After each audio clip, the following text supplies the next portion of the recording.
Europe 1, historiquement vôtre, avec Stéphane Bern. Mes aïeux, quelle époque, mes aïeux, quelle époque. Oui, mes aïeux, quelle époque, une époque et même plusieurs qu'on vous raconte chaque jour dès 16h. Toujours avec Jean-Luc Lemoyne, David Castel-Lopez, qu'on retrouve dans un instant. Et aujourd'hui avec vous, Ivan Jacob, notre spécialiste de l'histoire de la mode.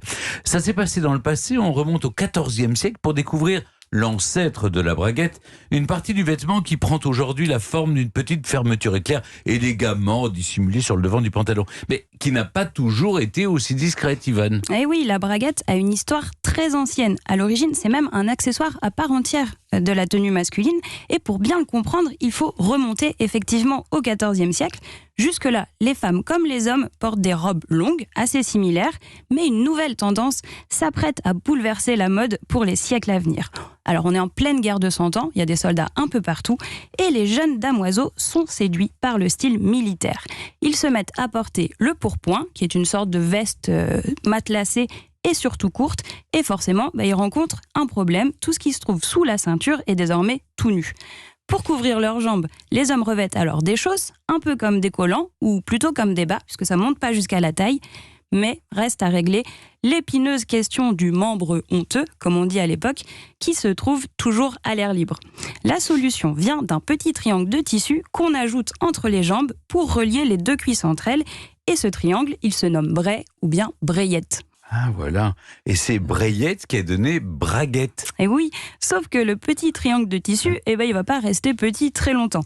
Les soldats, encore eux, portent souvent sur le champ de bataille une coque entre les jambes pour protéger leur anatomie. Vous savez, un peu comme les joueurs de foot aujourd'hui. Sauf qu'à l'époque, elle est en métal. Et les civils vont l'adopter, cette braguette en relief, dans une version en cuir, moins belliqueuse, et par un renversement symbolique dont la mode a le secret, ce qui devait servir à cacher sert désormais à mettre en scène une virilité triomphante. Mais alors, elle ressemble à quoi cette coque ? C'est une sorte d'étui qui prend peu à peu la forme d'un sexe dressé vers le haut. Et vous le savez, c'est souvent le cas avec les modes, elles ont tendance à dégénérer et celle-ci ne fait pas exception. Pour donner encore plus d'allure à leur braguette, les élégants l'assortissent à leur pourpoint. Ils la décorent de petits rubans, de perles, de broderies de fil d'or. Et puis ils s'en servent carrément comme d'une poche, en plaçant à l'intérieur un petit mouchoir brodé, un petit mot doux ou, comble du romantisme, des fruits qu'ils laissent mûrir là avant de les offrir à l'élu de leur cœur. Ah, ça fait rêver. C'est une belle invitation. En fait, c'était une banane que j'avais à l'intérieur. Oh non, j'ai pas envie de manger ces fruits-là. Non. Tout ça aide d'ailleurs à rembourrer la braguette, ce qui, je vous le donne en mille, est plutôt apprécié de ceux qui la portent. C'est un peu la version masculine du push-up, en fait, c'est ça ? Disons que tout le monde a bien compris que certains exagèrent un tantinet la taille de leur dispositif.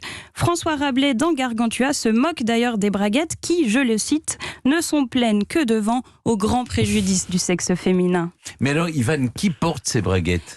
Toutes les couches sociales, de la famille royale aux paysans, avec évidemment des différences dans la qualité du tissu et dans les détails. Les nobles adorent se faire peindre braguettes en avant, souvent avec leurs chiens, dont la tête arrive comme par hasard au niveau de l'entrejambe. Et ça ne vous surprendra peut-être pas, mais le roi Henri VIII d'Angleterre a été l'un des plus fiers représentants de cette tendance. Le roi adore les vêtements, il s'en sert pour asseoir sa légitimité, pour avoir l'air fort et puissant, d'autant plus que sa dynastie est toute récente. Et surtout, Henri VIII n'arrive pas à concevoir un héritier mâle, ce qui fragilise évidemment sa lignée. Il va donc porter la braguette pour bien montrer à tout le monde que sa virilité est intacte. Mais donc la braguette n'est pas vraiment un outil de séduction ? Ah non, ce serait plutôt un signe extérieur de force, de domination, comme un avertissement lancé à la face des autres hommes. Et qui mieux qu'Henri VIII, donc, pour symboliser cette masculinité un poil toxique, lui qui épuisa tout de même 6 femmes et en fit oxyre 2. Le souverain est mort en 1547, la mode de la braguette luxuriante lui a un peu survécu jusqu'à la fin du XVIe siècle, mais en réalité la braguette n'a jamais disparu, elle s'est tout simplement intégrée aux vêtements de manière plus pudique et disons-le, quand même un petit peu moins rigolote. Mais ça on est d'accord. Vous êtes pour un retour de la braguette comme ça ? Non. La braguette ostentatoire. Non, parce que je sais pas. Oui, il y a déjà des pantalons où c'est où ça oui. Merci Ivan. Je pense à De Gaulle. Merci Ivan. C'était passionnant votre histoire de braguette. Merci. Mes aïeux, quelle époque, une chronique à retrouver en podcast et sur le site europe1.fr.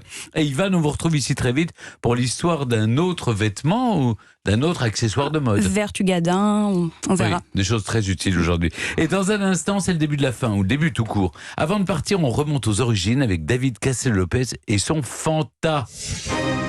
Europe 1. Historiquement vôtre.